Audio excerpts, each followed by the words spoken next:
오늘 저는 지옥에서 부른 이름, 천국에 기록된 이름, 이런 제목으로 하나님의 말씀을 증거하도록 하겠습니다. 오늘 본문은 너무나도 유명한 말씀인데 부자와 거지 누구죠? 나사로. 근데 여러분들이 이 말씀을 읽을 때 오늘 이제 설교가 끝날 때쯤 가슴 깊은 곳에 거룩한 떨림이 생길 거예요. 생기나 안 생기나 한번 보세요. 이 말씀을 바로 받으면 가슴속 깊은 곳에서 거룩한 떨림이 생기고 나의 영혼을 일깨우는 깊은 탄식이 나옵니다. 그렇게 될 겁니다. 그러면서 날마다 예수 그리스도의 은혜와 사랑과 그 이름과 그 권세를 찬양하면서 살아갈 수 있는 우리 성도들이 되실 줄로 믿습니다. 이 비유를 예수님이 할 때 이 당시는 제가 볼 때 요즘도 그런데 굉장히 극심한 양극화에 시달려요. 이 로마 압제하에 이제 시달리면서 빈익빈 부익부예요. 소수의 귀족 그리고 종교 지도자들은 막대한 부를 축적했어요. 뭐라 그러나 이거 소매치기 하는 사람들은 돈 냄새를 맡는다고 그러던데 어디에 돈이 있었냐면 제사장들한테 돈이 많았던 거예요. 그래서 예수님 이런 말씀하시죠. 내 아버지 집은 뭐 하는 집이에요? 기도하는 집인데 뭘 만들어요? 강도의 불혈로 만들었던. 강도가 들었어요. 돈 냄새를 맡고. 그러나 대다수의 백성들은 극심한 가난에 시달렸고 질병에 시달렸고 세금 내느라고 로마 압제하에서 세금 내느라고 허덕였어요. 오늘 한번 19절 한번 보세요. 19절. 한 부자가 있어 자색 옷과 고운 베옷을 입고 날마다 호화롭게 즐기더라. 여러분의 기도 제목 아닌가요, 혹시? 이렇게 살고 싶은 사람만 아멘. 자신을 속이는 거 아닌가? 예? 아니, 이거 봐봐요. 이거, 난 여러분들 기도 제목일 것 같은데, 한 부자가 있어 구찌 옷과 루이비통 베옷을 입고, 날마다 호화롭게, 날마다 에브리데이 파티 하더라. 아멘?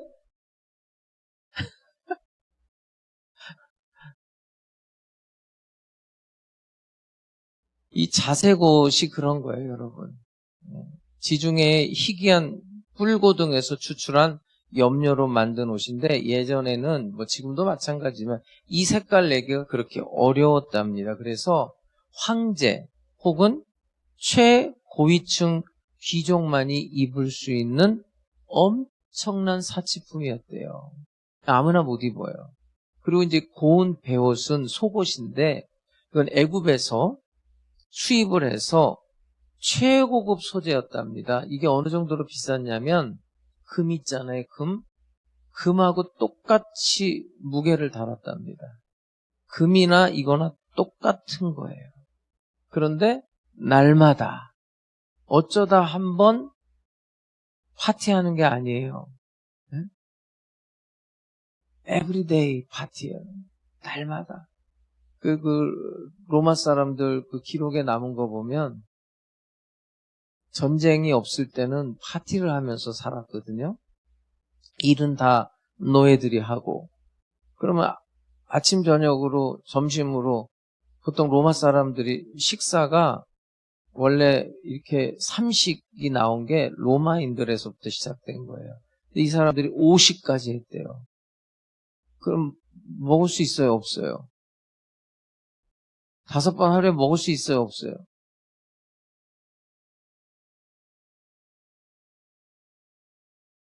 손가락 있죠?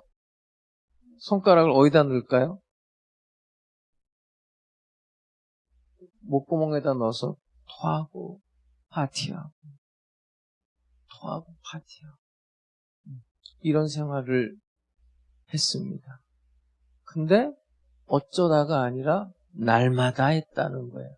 그러니까 여러분, 이런 삶 자체가 사실은 모든 사람이 부러워했을까요? 안 부러워했을까요? 부럽죠. 안 부러워요? 부럽죠, 여러분. 네? 명품 옷을 걸치고 좋은 식당에 가서 날마다 메뉴를 바꿔가면서 그렇게 사는 것이 성공과 번영의 길, 이것이 하나님의 축복이다.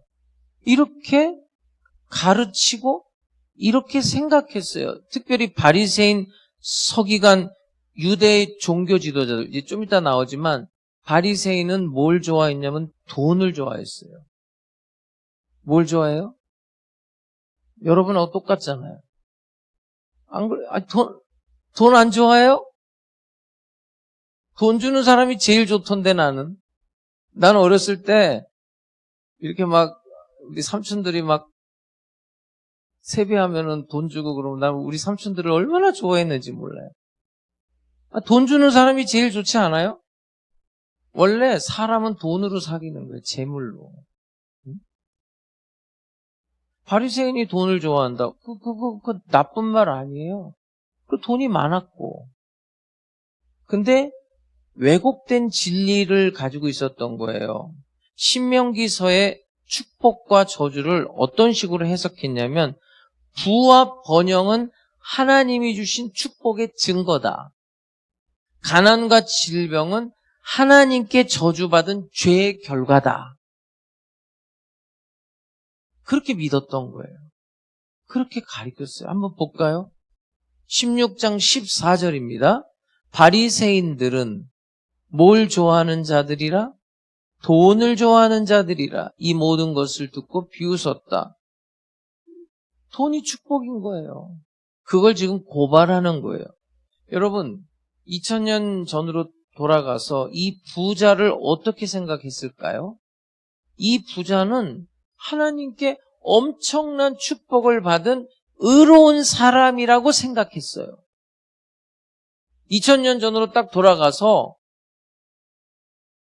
자색 옷을 입고 고운 베옷을 입고 날마다 파티하는 그 사람은 하나님이 사랑하시고 하나님이 축복해 준 사람이야. 요렇게 생각했어요. 저 사람은 의로운 사람이야. 반대로 거지 나사로는 온몸에 헌대가 나서 개들이 핥고 있는 상황이에요. 저 사람 하나님께 철저히 저주받은 죄인이야.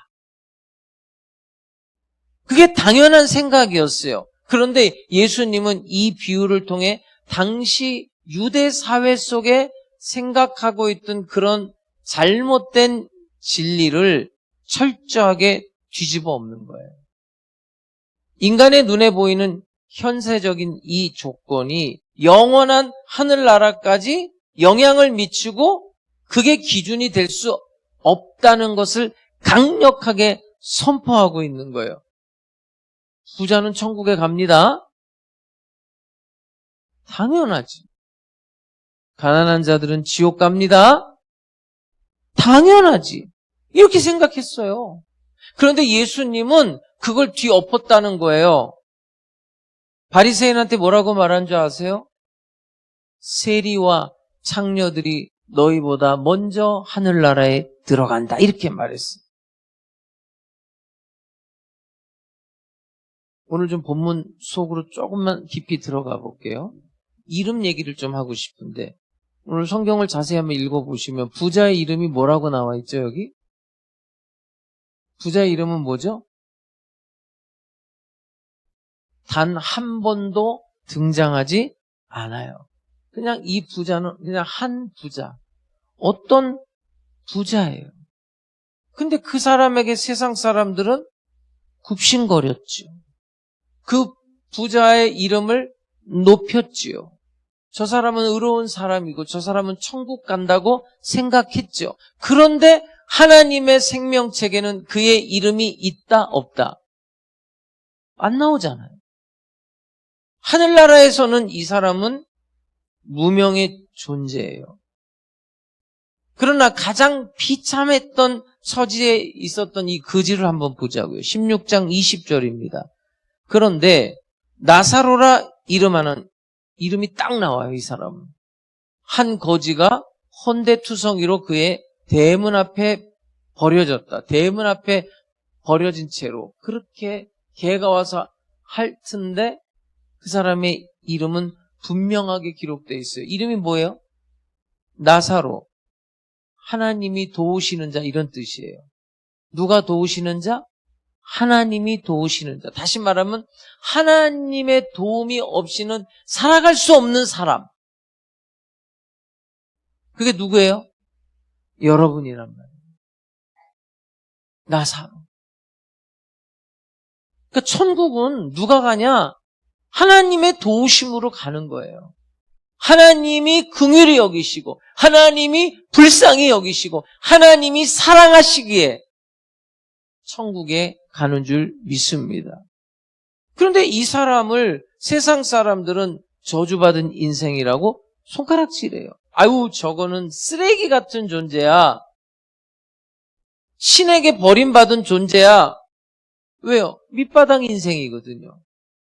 부스러기 먹고 개들이 핥아요. 그런데 하나님은 그의 이름을 아셨어요. 나사로, 너는 나의 도움을 받는 자야. 시편 9편 18절입니다. 궁핍한 자가 항상 잊어버림을 당하지 아니하며 가난한 자들이 영원히 어떻게 한다? 실망하지 아니하리로다. 성도 여러분, 우리 세상이 알아줍니까? 안 알아줍니까?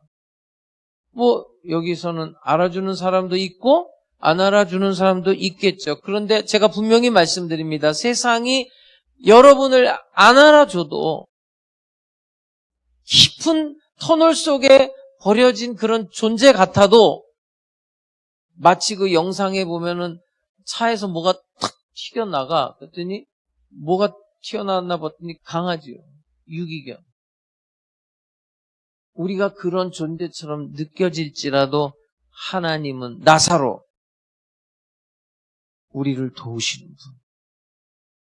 그 이름을 아신단 말이에요. 여러분의 이름을 아시고 여러분의 이름이 하늘나라의 생명책에 기록되어 있음을 믿고 찬양과 감사의 생활을 할 수 있기를 주의 이름으로 축복합니다. 또 하나, 부자의 대문. 이건 평범한 문이 아닙니다. 의리의리한 저택에 크고 웅장한 아치형 정문을 이 대문이라고 하는 거예요. 그러니까 부자가 매일마다 루이비통, 샤넬, 구찌, 난 그거밖에 모르겠어요. 또 있어요? 명품 아는 사람. 우리 교회도 부자들 많잖아요. 또 뭐 있죠? 에? 에르메스 백 있나? 에르메스야? 헤르메스야? 사우지간 굉장히 들어본 것 같아. 에르메스. 또 하나만 더. 크리스찬 디올. 우리 교회도 부자가 있다니까. 에? 크리스찬 디올 향수를 뿌리고 백을 들고 구찌 구두를 신고 루이비통 뭐 옷을 입고 다 이렇게 대문을 들면서 누굴 봤다는 거예요? 나사로를 봤다는 거예요. 근데 이 사람 보면요, 지옥에서도 갑질해요. 한번 볼까요? 16장 24절입니다. 지옥 갔는데 이래요. 불러 이르되 아버지 아브라함이여 나를 긍휼히 여기사 나사로를 보내어, 나사로를 또 시켜 그 손가락 끝에 물을 찍어 내 혀를 서늘하게 하소서. 내가 이 불꽃 가운데서 괴로워하나이다. 그러니까 이 사람이 자기 대문을 들락날락 하면서 나사로를 봤네요. 이름까지 알아요. 이름까지도 알아요. 그러면 이 부자의 죄는 무엇일까? 네? 돈이 많아서 지옥 간 건가요? 아브라함 부자예요, 여러분. 성경에 나와 있는 사람들, 구약 성경에 보면 다 부자예요. 다 부자라고요. 거의 부자입니다, 여러분. 이 부자의 죄는 뭐냐? 가까운 이웃에 대한 끔찍한 무관심. 다시요. 이 본문에서 이 사람의 죄를 찾아내면 뭐냐면 무관심. 가까운 이웃, 이름도 알아요. 날마다 자기는 파티하면서 자기 대문 앞에 있는 나사로한테는 관심이 없어요. 때린 것도 아니에요. 뭐 쫓아낸 것도 아니에요. 그런데 하나님께서 자기 대문 앞에 보내주신 그 사람에게 긍휼을 베풀 기회를 줬는데 에브리데이 날마다 외면했다는 거예요. 왜요? 날마다 파티만 하는 거예요. 마태복음 25장 45절입니다. 이에 임금이 대답하여 이르시되 내가 진실로 너희에게 이르노니 이 지극히 작은 자 하나에게 하지 아니한 것이 곧 내게 하지 아니한 것이니라. 그러니까 여러분, 사랑의 반대말은 미움이 아니에요. 증오가 아닙니다. 분노가 아니에요. 사랑의 반대말은 무관심이에요. 무관심. 하나님의 형상대로 지음받은 생명이 자기 대문 앞에서 썩어가고 있는데 에브리데이 파티, 쾌락, 배부름, 이기주의, 무관심. 이게 죄의 본질이에요. 또 하나. 뭐가 대조되고 있냐면 아브라함의 품에는 거지 나사로가 안겨요. 반대로 음부에는 이 부자가 가요. 그러니까 현세와 내세가 완전히 역전되는 거예요. 역전. 16장 22절입니다. 이에 그 거지가 어떻게 됐대요? 그 거지가 어떻게 됐어요? 죽었대요. 부자는 안 죽나? 한번 볼게요. 이에 그 거지가 죽어 천사들에게 받들려 아브라함의 품에 들어가고 부자 얘기도 나오네요. 부자도 어떻게 됐대요? 죽어 장사됐. 그러니까 여러분 여기서 중요한 단어가 뭐냐면 거지도 죽고 부자도 죽고 이영복이도 죽고 여러분도 죽고 이걸 기억해야 돼요. 이걸 기억해야 돼요. 그리고 그 죽음 앞에서 역전이 이루어지고 있단 말이에요. 이걸 기억하라는 거예요. 여러분, 나사로 장례를 어떻게 치렀을까요? 제대로 치렀을까요? 아니요. 그냥 쓰레기 더미에 던져졌을 거예요. 그런데 이 사람은 아브라함의 품에 안겨 있어요. 아브라함의 품이 뭐냐면 유대인들은 어떻게 생각하냐면 메시아가 왔을 때 잔치를 벌이는데 가장 상석에 앉아서 친밀감을 누리는 천국의 안식을 말할 때 아브라함의 품이에요. 그런데 부자는 어떻게 장례를 치렀을까요? 굉장히 화려하게 세상에서 가장 화려한 성대한 장례식을 치렀을 거예요. 그런데 그가 딱 눈을 뜬 곳은 어디예요? 지옥이었어요. 혀 끝에 그 물 한 방울만이라도 좀 어떻게 좀 해달라는 그 지옥이에요. 16장 23절입니다. 그가 음부에서 고통 중에 눈을 들어 멀리 아브라함과 그의 품에 있는 나사로를 봤다는 거예요. 히브리서 9장 27절입니다. 한 번 죽는 것은 사람에게 정해졌어요. 여러분 사람이에요? 여러분 죽는단 말이에요. 정해졌다고요. 그 다음에 그 후에는 뭐가 있어요? 심판이 있다. 성경은 이 땅에서의 삶이 전부다라고 말하지 않아요. 아주 명확해요. 죽는다는 거예요. 그리고 그 이후에는 뭐가 있다고요? 심판이 있다는 거예요. 지금 요 얘기예요. 나사로도 죽었다. 거지도 죽었다. 부자도 죽었다. 근데 죽음 뒤에 하나는 아브라함의 품에 안겼다. 이거 분명히 천국과 지옥을 보여주고 있죠. 비유인데. 누가복음 16장 26절입니다. 그뿐 아니라 너희와 우리 사이에 큰 구렁텅이가 놓여 있어. 여기서 너희에게 건너가고자 하되 갈 수 있어요? 없어요? 딱 이제 거기 가면 끝난다는 얘기예요. 거기서 우리에게 건너올 수도 없다. 천국과 지옥 사이에, 이건 비유입니다. 큰 구렁텅이가 있어서 내 힘과 내 공로와 내 능력과 내 지혜와 내 어떤 무엇으로 갈 수가 없어요. 오직 예수의 은혜, 예수님의 긍휼, 예수님의 도우심이 구원의 다리가 되는 거예요.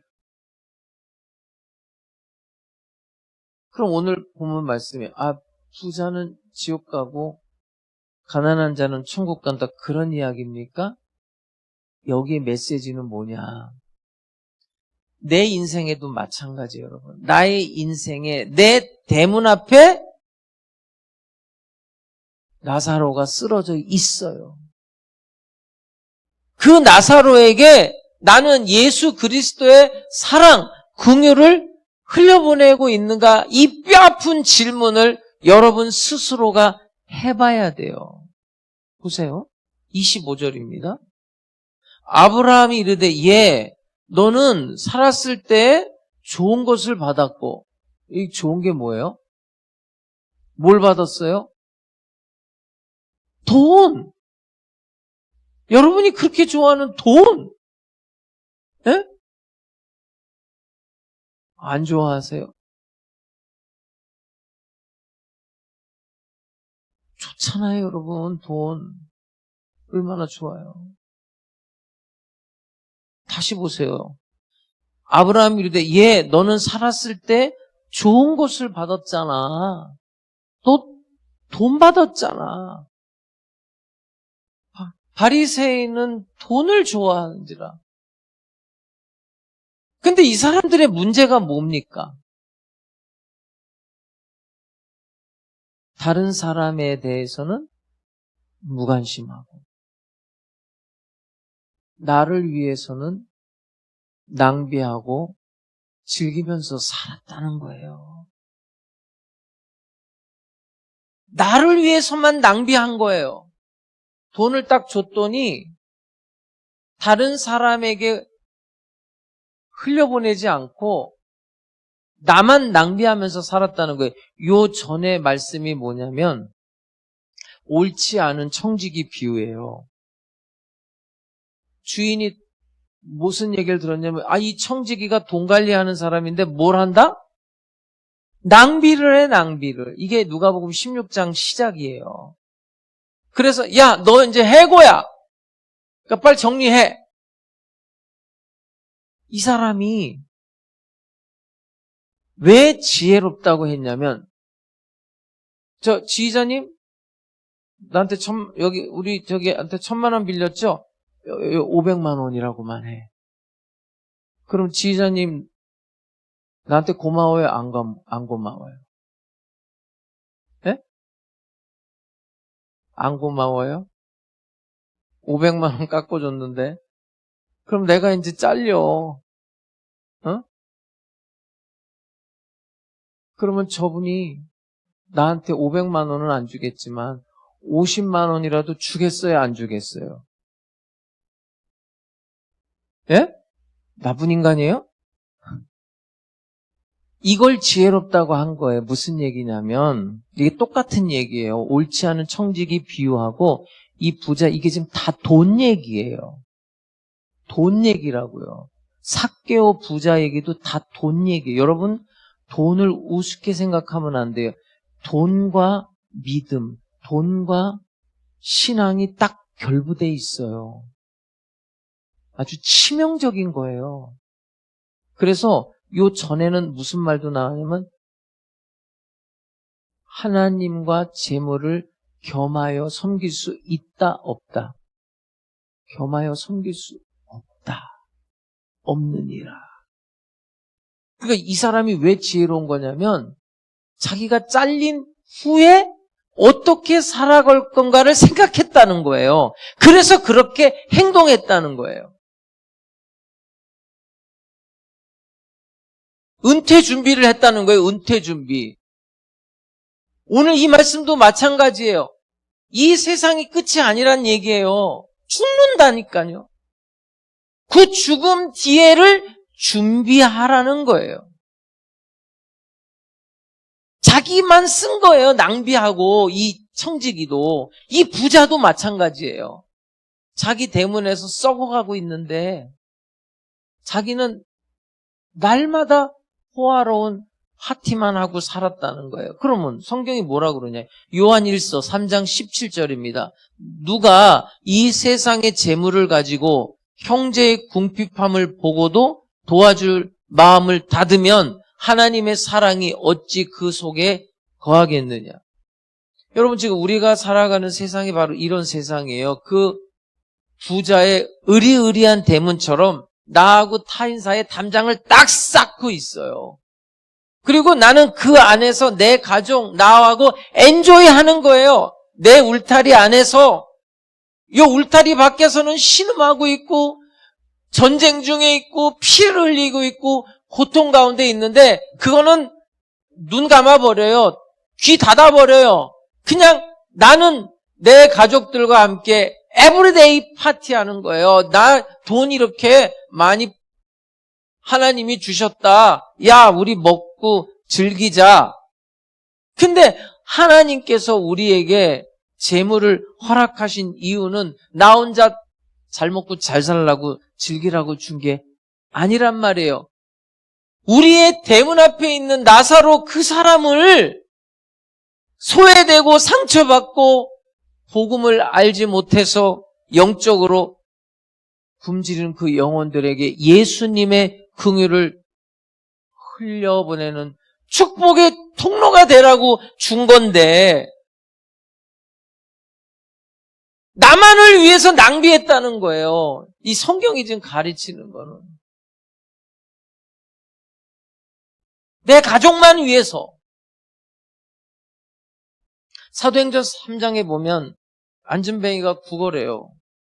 근데 베드로가 뭐라고 하냐? 은과 금은 내게 없지만 예수의 이름으로 일어나 걸으라 그래요. 여러분, 우리에게 필요한 거는 사실 은이 아니고 금이 아니라 죽은 영혼을 살려내는 예수 그리스도의 이름의 권세예요. 이웃을 일으켜 세우고 돌보는 마음, 진실, 사랑. 이런 게 있어야 돼요, 이런 게. 오늘 나에게 주어진 이 기회의 시간을 놓치지 말아야 돼요. 왜 그러냐면요. 기회 박탈이 와요. 하고 싶어도 못하는 순간이 와요, 이제는. 볼까요? 27절, 28절입니다. 이르되 그러면 아버지여 구하노니 나사로를 내 아버지의 집에 보내소서. 내 형제 5이 있으니 그들에게 증언하게 하여 그들로 제발 이 고통받는 곳에 오지 않게. 이게 부자의 절규예요. 그런데 아브라함이 굉장히 단호하게 대답해요. 뭐라고 대답하는 줄 아세요? 31절입니다. 이르되 모세와 선지자들에게 듣지 아니하면, 이 모세와 선지자는 모세오경과 선지서, 역사서, 성경을 말하는 거예요. 그 예수님 당시에는 지금 신약 성경이 없었을 때 성경을 말하는 거예요. 이르되 모세와 선지자들에게 듣지, 그러니까 성경을 듣지 않으면, 하나님의 말씀을 듣지 아니하면 비록 죽은 자 가운데서 살아나는 자가 있을지라도, 예수님 자신을 가리킵니다. 내가 죽었다 살아나도 십자가에 죽었다 부활했는데도 권함을 받지 아니하리라 하였다. 여러분, 성경으로 충분하다는 거예요.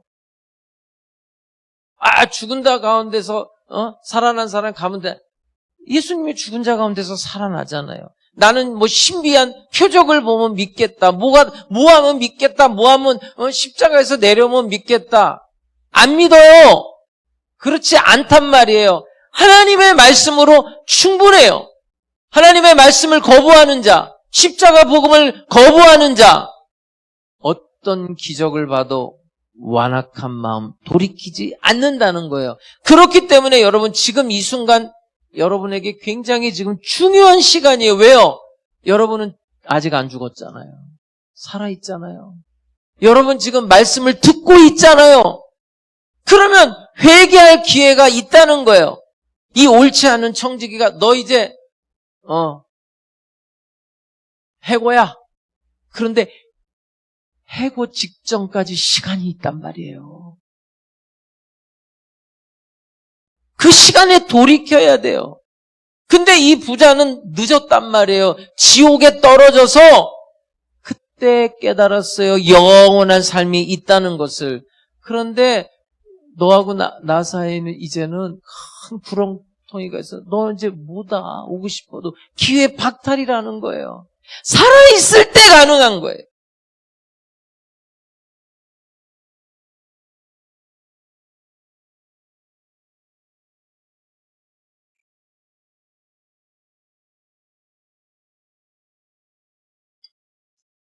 여러분, 예수님께 날마다 감사하고 오늘이라는 시간을 좀 즐겼으면 좋겠어요. 복음 전파하고 사랑을 실천하고 그런 하남 순복음 백성들이 다 될 수 있기를 주님의 이름으로 축복합니다. 노벨 아시죠? 알프레드 노벨. 스웨덴 사람인데 이 사람이 다이너마이트를 발명해가지고 억만장자가 돼요. 명예도 없고. 근데 그의 형이 죽었거든요. 근데 이게 오보가 난 거예요. 이 사람이 죽은 줄 알고 신문 기자가 이건 실화입니다. 1888년 어느 날인데 죽음의 상인이 죽다. 어제 알프레드 노벨이 사망했다. 사실은 그 형 노벨이 죽은 건데 그는 사람들을 더 많이 더 빨리 죽이는 법을 찾아내어 억만장자가 된 인물이다. 혹평을 했어요. 자, 이 사람이 충격을 받은 거예요. 뭐 죽음의 상인이라고? 야, 내가 지금 살아있는데 만약에 내가 정말로 우리 형이 죽은 게 아니라 내가 죽었으면 정말로 이렇게 되겠구나.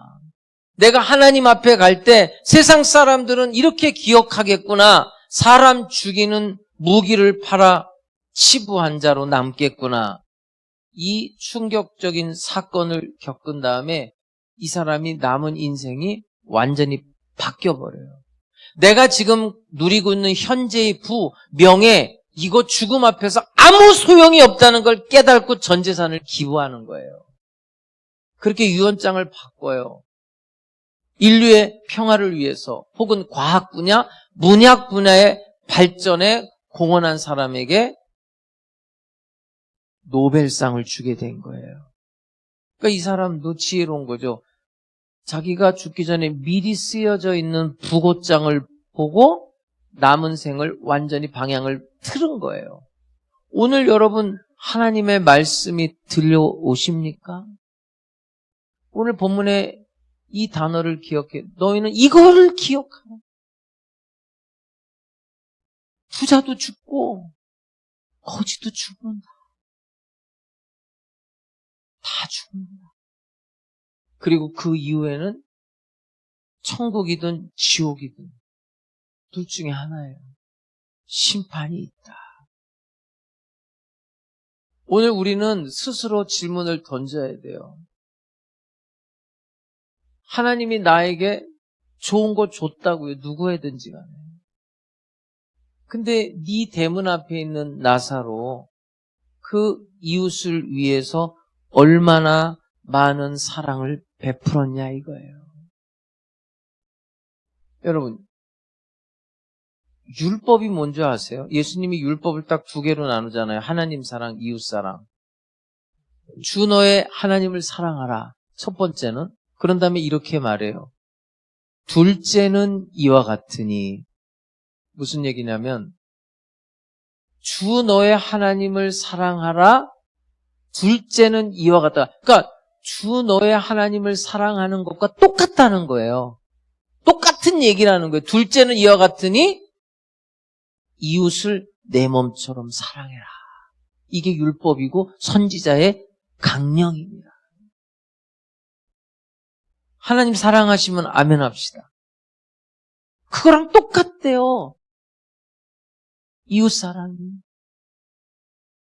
근데 이웃을 미워하고 이웃을 저주하고 이웃에게 원한을 갖고 피해를 입히고 하나님을 미워하는 거예요.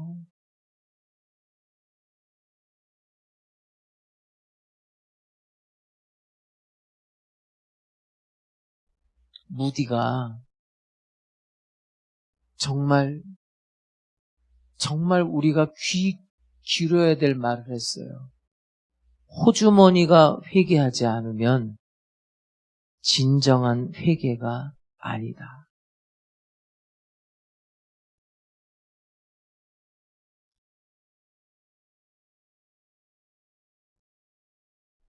내가 지금 돈이 얼마 있는가를 생각하지 말고 지금까지 살아오면서 얼마나 베풀었는가를 한번 따져보세요. 나 이제 어느 정도 이만큼 모이면 하겠다. 그런 사람은 눈 떠보면 지옥에 가 있다는 거예요. 기회가 없어요. 내가 먹을 거 좀 덜 먹고 살 거 덜 사고 그렇게 하는 거예요.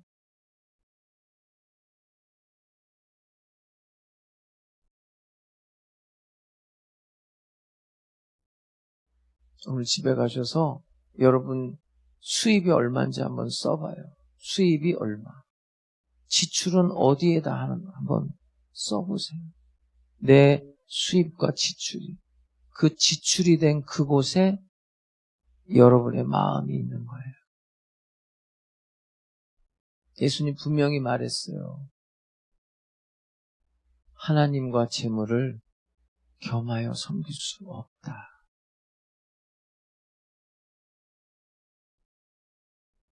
하나님은 여러분에게 돈을 주시는 분이에요.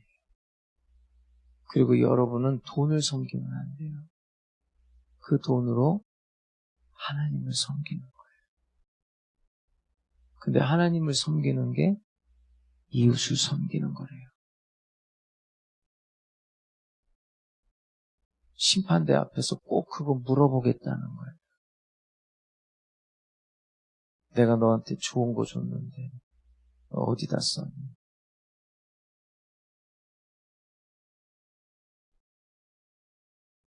사람들이 착각을 해요.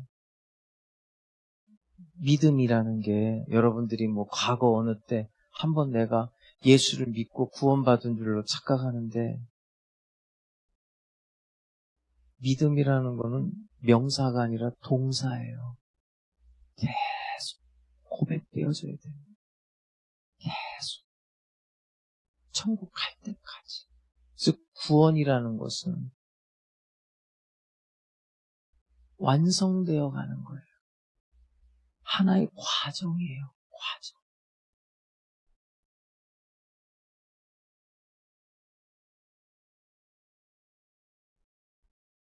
나는 여러분들에게 하나님께서 좋은 거 많이 주실 줄로 확신해요. 문제는 그것을 어떻게 여러분들이 흘려보내느냐. 그것이 여러분의 믿음이고 여러분의 신앙입니다.